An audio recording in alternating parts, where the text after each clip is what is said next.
श्री स्वामी समर्थ स्वामी आहेत या चॅनेलवर आपले स्वागत आहे। आज शनिवार षटतिला एकादशी आहे। या दिवशी तिळाचे खूप महत्त्व आहे। शनिवार आणि षटतिला एकादशी हा योगायोग जुळून आलेला आहे। तर पहा, तर या दिवशी आपल्याला काही उपाय करायचे आहेत। तसेच उद्या शाकंभरी पौर्णिमा सुद्धा आहे। तर या दिवशी उपाय केल्याने आपल्याला निश्चितच फळ प्राप्त होत असते। म्हणून या दिवशी काही उपाय करायचे आहेत। तो कोणता उपाय करायचा आहे पाहण्यासाठी व्हिडिओ कोठेही स्किप करू नका, पूर्ण पहा। प्रत्येक आईवडिलांची इच्छा असते की आपल्या मुलाची प्रगती व्हावी। तर हा उपाय एका आईने आपल्या मुलासाठी करायचा आहे। मुलं अभ्यास करतात पण त्यांना पाहिजे तसे यश मिळत नाही। त्यांच्या अभ्यासामध्ये प्रगती होत नाही, नोकरीत प्रगती होत नाही, तसेच त्यांना नजरदोष होतात, मुलं चिडचिड करतात, मुलं खात पीत नाही। यासाठी तुम्हाला हा उपाय करायचा आहे। मासिक धर्म असेल किंवा सुतक असेल तर या काळामध्ये तुम्हाला हा उपाय करायचा नाही। हा उपाय अगदी प्रसन्न वातावरणात केला तर त्याचे फळ नक्कीच मिळेल। हा उपाय करण्या अगोदर तुम्ही देवघरामध्ये एक दिवा प्रज्वलित करून घ्यायचा आहे। तुम्हाला मातीची पंती घ्यायची आहे किंवा कणकेचा दिवा घ्यायचा आहे। कणकेचा दिवा हा इच्छापूर्तीसाठी अतिशय प्रभावी मानला जातो, त्यामुळे आवर्जून तुम्ही कणकेचा दिवा बनवा। एक प्लेट घ्यायची आहे। प्लेटमध्ये तांदूळ घ्यायचे आहेत व त्या तांदळावर तुम्हाला हा कणकेचा दिवा ठेवायचा आहे। त्या कणकेच्या दिव्यामध्ये तुम्हाला तिळाचं किंवा मोहरीचं तेल टाकायचं आहे।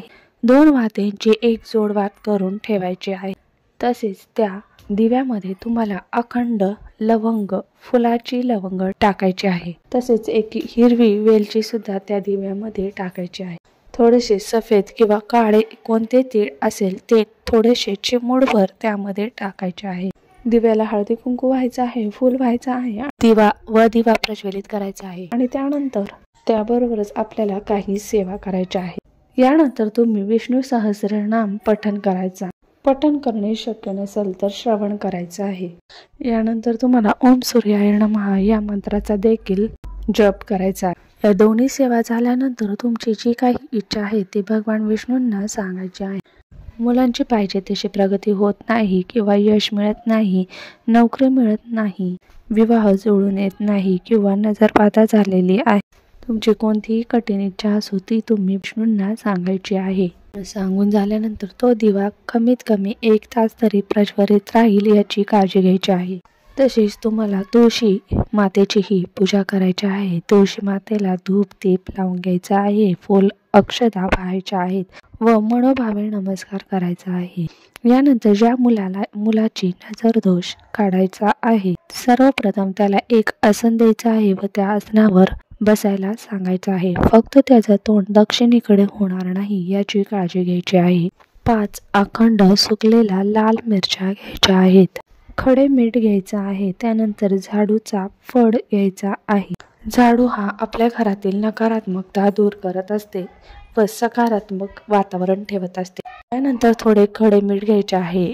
तसेच थोडी पिवळी मोहरी घ्यायची आहे। पिवळी मोहरी नसेल तर काळी मोहरी तुम्ही घेऊ शकता। पिवळी मोहरी झालं, खडे मीठ झालं, ही सुद्धा आपल्या शरीरातील नकारात्मकता शोषून घेत असते। यानंतर तुम्हाला कडुलिंबाच्या झाडाचं एक पान घ्यायचं आहे। कडुलिंबाचा संबंध शनी आणि केतूशी आहे, म्हणूनच तुम्हाला कडुलिंबाचं पान घ्यायचं आहे। धार्मिक दृष्ट्या हे अतिशय महत्त्वाचं आहे। यामुळे अशुभ संकट दूर होत व हे सर्व हातामध्ये घेऊन तुम्हाला घड्याळाच्या दिशेने 7 वेळा वरून डोक्यापासून पायापासून उतरून घ्यायचे आहे व नजर उतरवत असताना बोलायचं आहे, माझ्या मुलाला जी काही इडापिडा दोष झालेला आहे, नजरबाधा जी झालेली आहे, आजारपण असेल, संकट असतील, दुःख असतील, गरिबी असेल, ते पूर्णतः दूर होऊन दे। माझ्या मुलाची प्रत्येक क्षेत्रामध्ये प्रगती होऊन दे। हे सर्व ओवाळून झाल्यानंतर तुम्ही हा सर्व उतारा चुलीमध्ये टाकू शकतात, पण प्रत्येकाच्या घरी चुली असेलच असे नाही। अशा वेळेस मातीचं भांडं घ्यायचं आहे। त्यामध्ये 4-5 भीमसेन कापूर घ्यायचे आहेत, ते प्रज्वलित करायचे आहेत व त्यामध्ये या सर्व वस्तू टाकायच्या आहे, पण हे सर्व घराबाहेर करायचं आहे। हा उपाय केल्याने नक्कीच तुम्हाला फरक जाणवेल व मुलांची प्रगती कोणीही थांबवू शकणार नाही।